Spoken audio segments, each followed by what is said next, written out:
The knock on my door at 9:45 on a Tuesday morning was two people I had never seen before holding badges. Child Protective Services. They said they had received a report of child neglect, and they needed to come inside and assess the welfare of my daughter. My daughter was 14 months old. She was sitting on a playmat behind me eating puffs and watching a cartoon.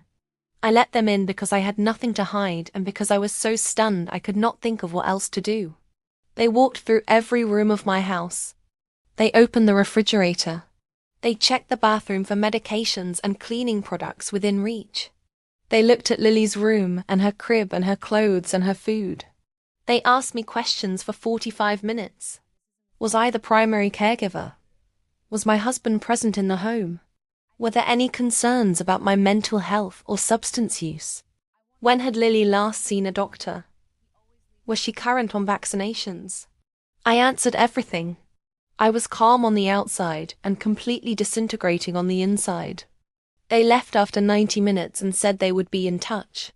They said the report had described a mother who was observed on multiple occasions, leaving her infant alone for extended periods, and displaying erratic emotional behavior.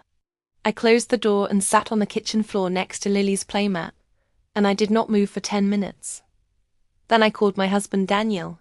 Then I called a lawyer. And then I started thinking about who had made that call. My name is Claire. I'm 33. Daniel is 35. Lily is now nearly 2.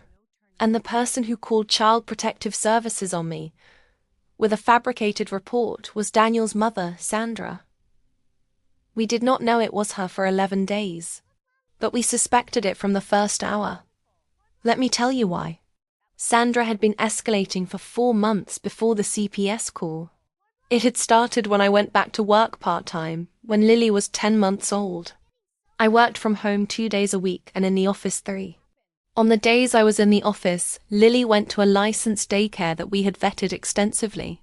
Sandra had objected to the daycare from the beginning.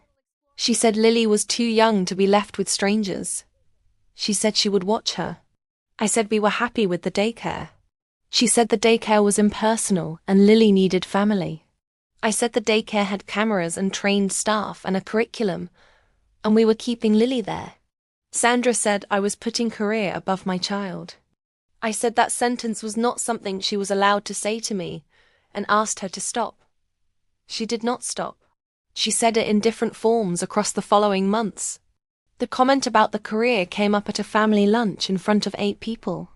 It came up in a text message she sent Daniel while he was at work. It came up, Daniel told me later, in a phone call with her sister, where she described me as a woman who was more interested in her job than her daughter, and who was not, in her view, coping well with motherhood. Not coping well with motherhood. I want to stay with that phrase for a moment, because it became the spine of what she built. Sandra had been constructing a narrative for 4 months. A narrative in which I was struggling. Unstable.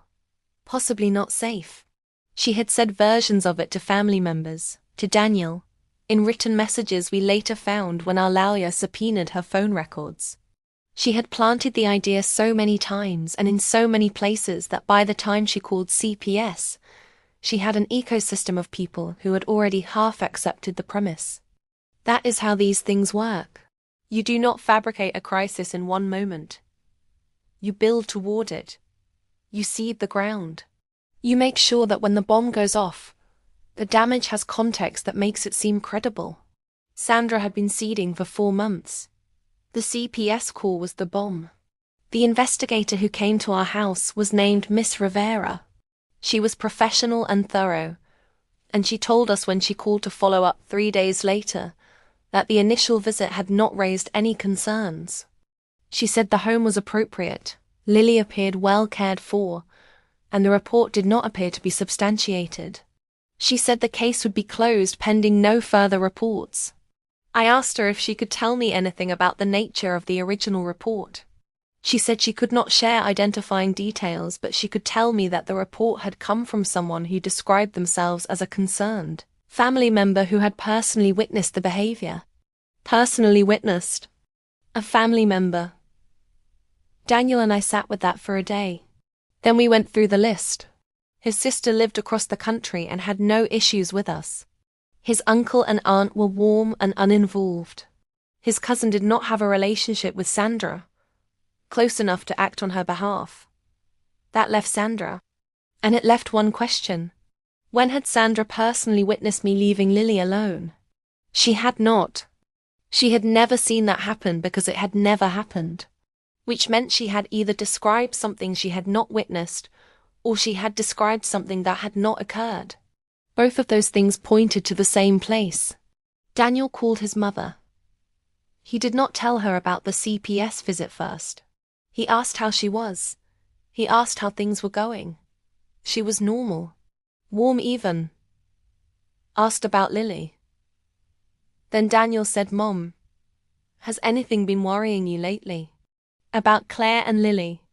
And Sandra said yes, actually.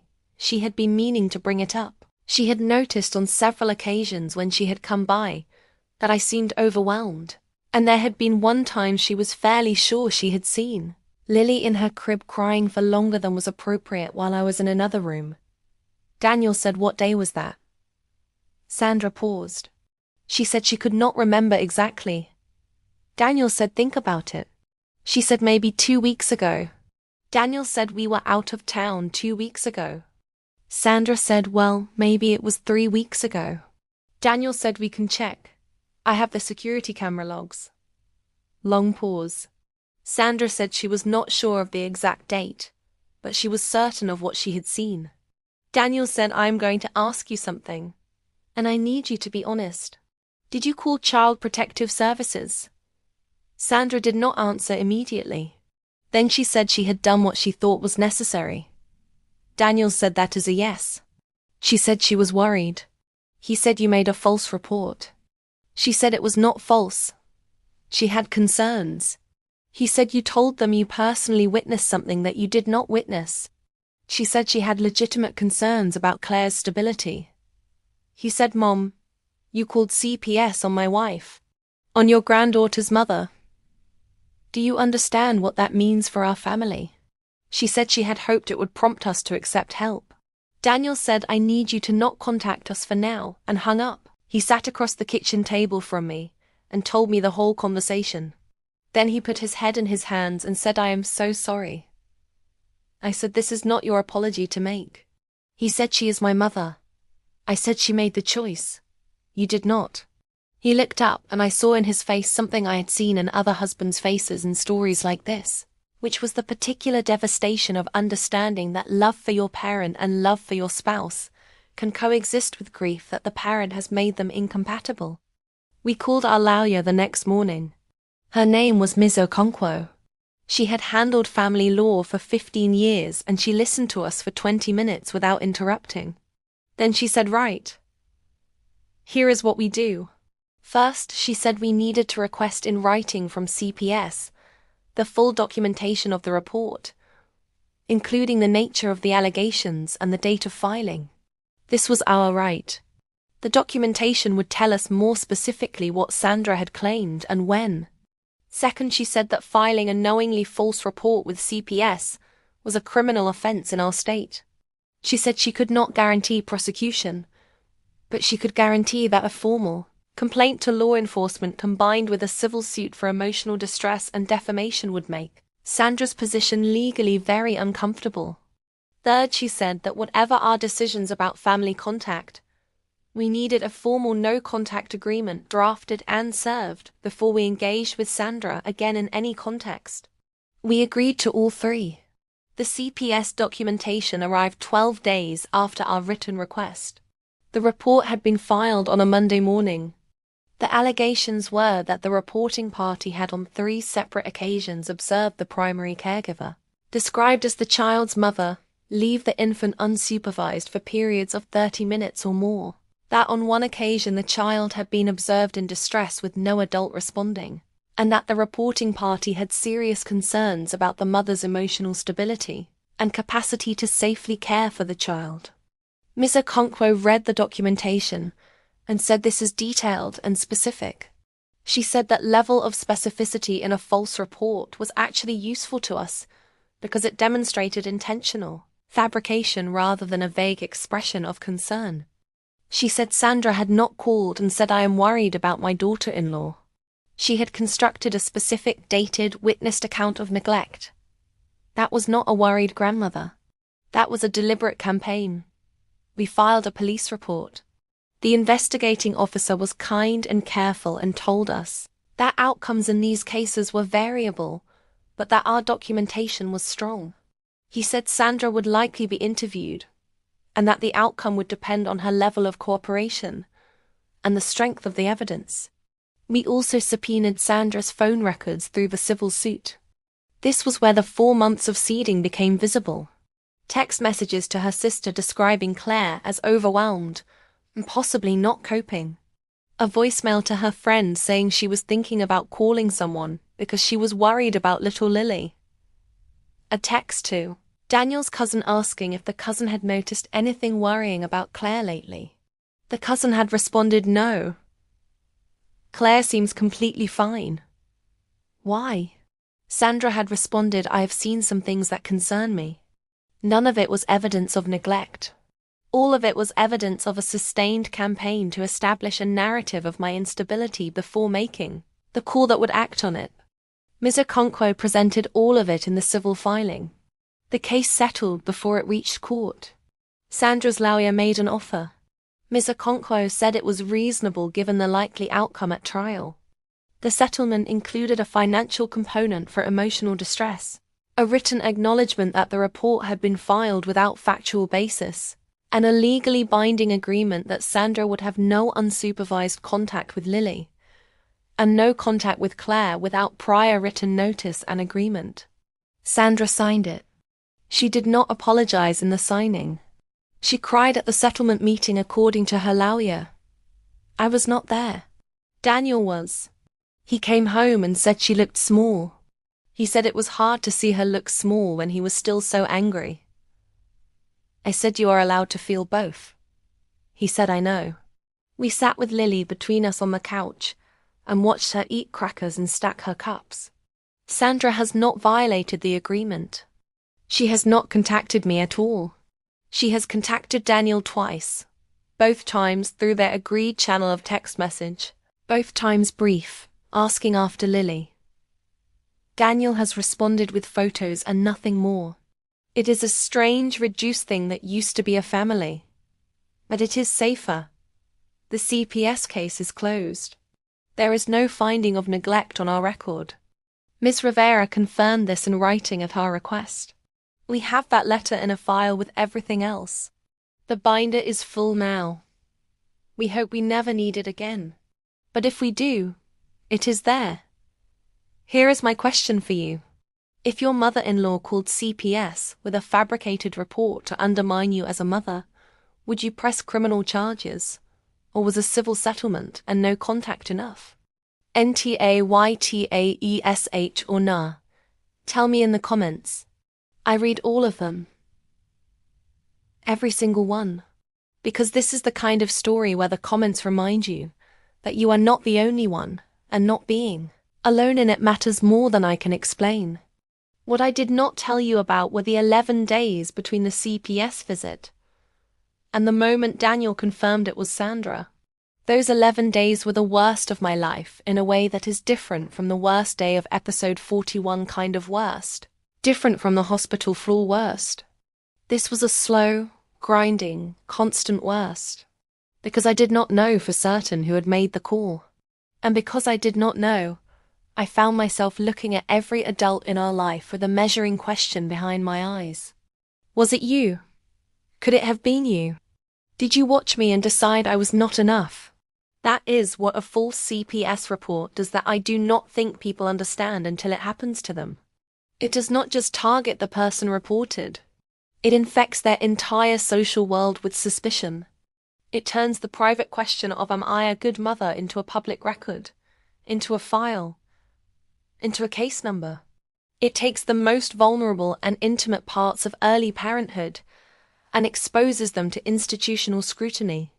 And even when the case is closed and the finding is unsubstantiated, the case number exists. The record of an investigation exists. if Sandra had ever filed another report, or if any other report had ever been filed from any source. That first case number would have appeared in the file and created a pattern where none existed. That is what Ms. Okonkwo called the latent threat of a false report. Even after it is resolved, it sits in the record as a tool someone could use again. We asked Ms. Okonkwo if there was anything we could do about the record itself.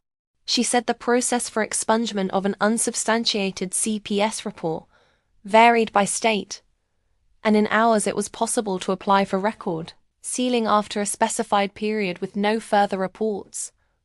We marked the date in our calendar. We will apply when that date comes. Until then, the record exists and we live with the knowledge of it. I spent 2 of those 11 days barely functional. Not crying exactly, but running at a reduced capacity where everything took twice as long and required twice the energy, and I kept stopping in the middle of tasks and forgetting what I had been doing. Daniel noticed. He asked what he could do. I said I needed to know who had done it. He said he was working on it.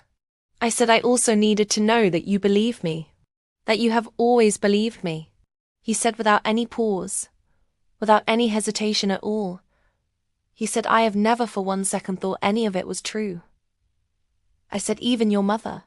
He said my mother most of all. He said he had known something was wrong with how Sandra had been talking about me for months, and he had let it go further than he should have. And he was sorry for that. I said I need you to hear something.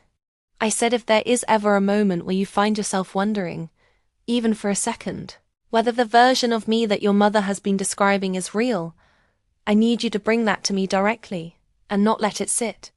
He said understood. He has kept that agreement. I know because I have asked him twice in the months since, and he has answered directly each time. That directness is the thing that held us through this. I have talked to women in similar situations whose husbands wavered, who had the terrible experience of being investigated by the state and doubted by their partner simultaneously. I do not know how those women held together. I barely held together with Daniel's full certainty behind me. Without it, I think I would have broken in a way that took a very long time to repair. If you are in a marriage where something like this is happening, and your partner is not fully in your corner, that is the conversation that has to happen before the legal strategy. That is the foundation. Everything else is built on it. Daniel was the foundation. He held. I want to talk about what Sandra wanted. Not what she said she wanted, which was for us to accept help. What she actually wanted, as far as I have been able to understand it in the years since. Sandra had raised Daniel alone from the time he was 7 years old. His father left and she rebuilt her life around her son. She was extraordinary in that role. Daniel tells stories of her resilience, her practicality, her refusal to be defeated, the way she created stability out of very little. She is not a bad person in the full sweep of her life. She is a person who built her identity so completely around being Daniel's essential support that when I came along and Daniel built a life with me instead of around her, something in her relationship with reality shifted. I became the obstacle to what she believed was her natural role, not just a daughter-in-law she sometimes disagreed with. An obstacle. And Lily became the mechanism. If Lily needed a grandmother more than she needed a daycare, Sandra was necessary. If I was struggling, Sandra was the solution. If I was not safe, Sandra was the protection. Every piece of the narrative she constructed served the same purpose, making her indispensable to a family that had already formed without her at the center. That is not a diagnosis. I am not a therapist, but it is the shape I have been able to see when I look at the whole picture. And understanding the shape of it has been useful to me. Not for forgiveness. Not yet. Maybe never. But for the specific practical reason that knowing the shape tells me what to watch for. The form it takes may change. The hunger underneath it does not change. So I watch for new forms. I watch for anything that reconstructs her as essential. Anything that casts doubt on my capacity. Anything that positions Lily as a child who needs more than her parents are providing. I have not seen any of those things since the settlement. But I am watching. I will always be watching. That is not paranoia. That is pattern recognition. And pattern recognition is one of the most important tools a parent has. 3 months after the settlement, something unexpected happened. Daniel's cousin, the one Sandra had texted asking if she had noticed anything concerning, reached out to me. Not to Daniel, to me directly. She said she had heard some of what had happened, not all of it, and she wanted me to know that when Sandra had reached out to her, she had seen through it immediately, and had told Sandra plainly that she had no concerns about me whatsoever. She said she had not put it together at the time that Sandra was building towards something, but she had felt uncomfortable with the conversation and had not engaged further. She said she was sorry she had not told me about the contact earlier. She said she should have. I told her I appreciated her saying so. She said she wanted me to know that in her family, on her side of Daniel's extended family, she had made clear to anyone who asked that the story Sandra was telling was not one she recognized or believed. She said I did not deserve what happened. I thanked her. I meant it. There are people in the extended family ecosystem of a toxic situation who are not active participants and not collaborators but bystanders. Some bystanders stay bystanders because they are conflict-averse or because family loyalty is complicated. Some bystanders, like Daniel's cousin, choose a side and act on it quietly. She had done that. It mattered. It reminded me that the family Sandra had tried to turn against me was not entirely turned. That the narrative she had seeded for 4 months had not grown in every soil.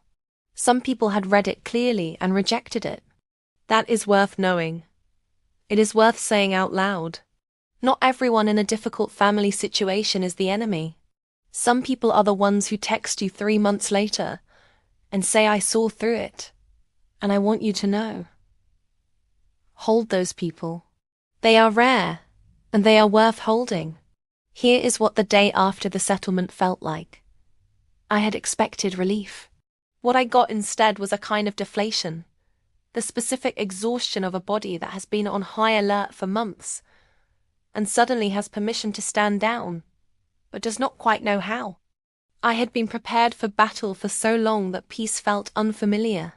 I stood in Lily's room the evening after we signed and looked at her crib, at the mobile turning slowly, at the soft toys lined up on the shelf, at everything ordinary and undisturbed, and I felt the absurdity of it. That all of this, the CPS visit, and the documentation, and the lawyer, and the subpoenaed phone records, and the settlement meeting, had happened in the orbit of this small ordinary room. That someone had tried to take my daughter from me in a building with badges and clipboards, and then in a courtroom with motions and filings, and that somehow Lily had slept through all of it with her arms up, not knowing. I sat in the glider and I rocked in the silence. I thought about what I would tell Lily when she was old enough. I have thought about that question across all 3 of these years since the settlement. I know now what I will tell her. I will tell her that there was a time when someone tried to tell a story about her mother that was not true, and that her father did not believe the story for 1 second, and that her parents built a wall around their family and kept it standing, and she grew up safe inside it.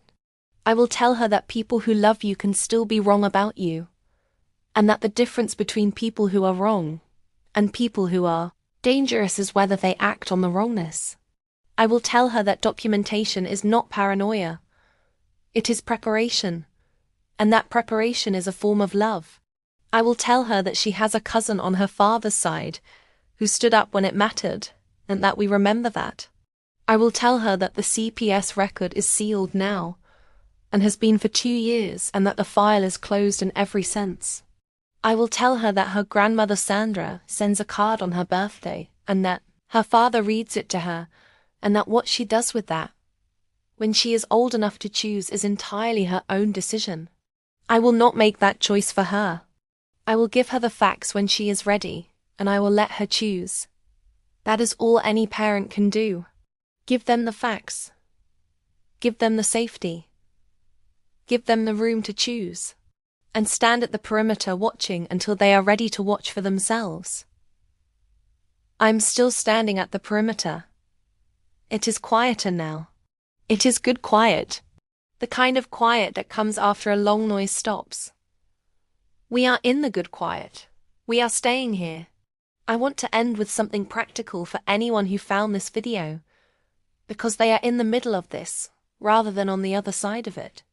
If you have just had a CPS visit, or received notification of a report against you, here is what to do in the first 24 hours. First, do not panic out loud in front of anyone who has not already demonstrated they are fully on your side. Second, write down everything you remember about the visit, the names of the investigators, the time, the questions asked, the answers you gave, the condition of your home and child at the time, everything. Date it. Time it. Third, call a family lawyer today, not tomorrow. Today, and tell them what happened. Fourth, request in writing from CPS the full documentation of the report. This is your right, and you need to exercise it as soon as possible. Fifth, do not contact the person you suspect made the report before speaking to your lawyer. Sixth, go through your own records. Texts, emails, anything that documents your care of your child. Doctor's visits, daycare pickup records, photos with timestamps. Your normal life is your evidence. You have been living it. Document it now. Seventh, tell your partner everything and require their full alignment before you take any other step. The legal strategy matters, but the marital foundation matters more. You cannot rebuild from a false CPS report if the person you are rebuilding with is uncertain about you. Get the certainty first. Everything else follows from that. I hope none of you need this. I hope you found this video because it was dramatic and interesting, and you are watching it from the safety of a life where no one has called the state on you. But if you need it, it is here. Use it. You are not alone. And the record can be sealed. That is the part I most want you to hear. It can be sealed. One more thing. The CPS investigator, Ms. Rivera, called me 6 weeks after the case was closed. She was not required to. She called because she said she wanted to follow up personally. She said in her 12 years of doing this work, she had developed a sense for reports that came from genuine concern versus reports that came from something else. She said the report filed against me had felt, from the first visit, like the second kind. She said she could not share what actions, if any, the agency was taking regarding the source of the report, but she wanted me to know that my file was closed with a clear notation, and that from her professional perspective I was doing fine. I thanked her. I asked if she had children. She laughed and said 2, ages 6 and 9, and that the job had made her a very thorough label reader and a firm believer in security cameras. I laughed too. The first genuine laugh I had had in weeks. We talked for 4 minutes. A stranger who had walked through my house with a badge and a clipboard, and had become, in her own small way, a part of how this story ended well. I did not expect that. You do not always expect where the kindness comes from. Sometimes it comes from the CPS investigator who calls 6 weeks later just to tell you that you are doing fine. I am doing fine. We are doing fine. And so, when last I checked, his Lily, who is nearly 2 years old and has strong opinions about which cup is hers and refuses to wear her left shoe and is, in every way that matters, perfectly safe.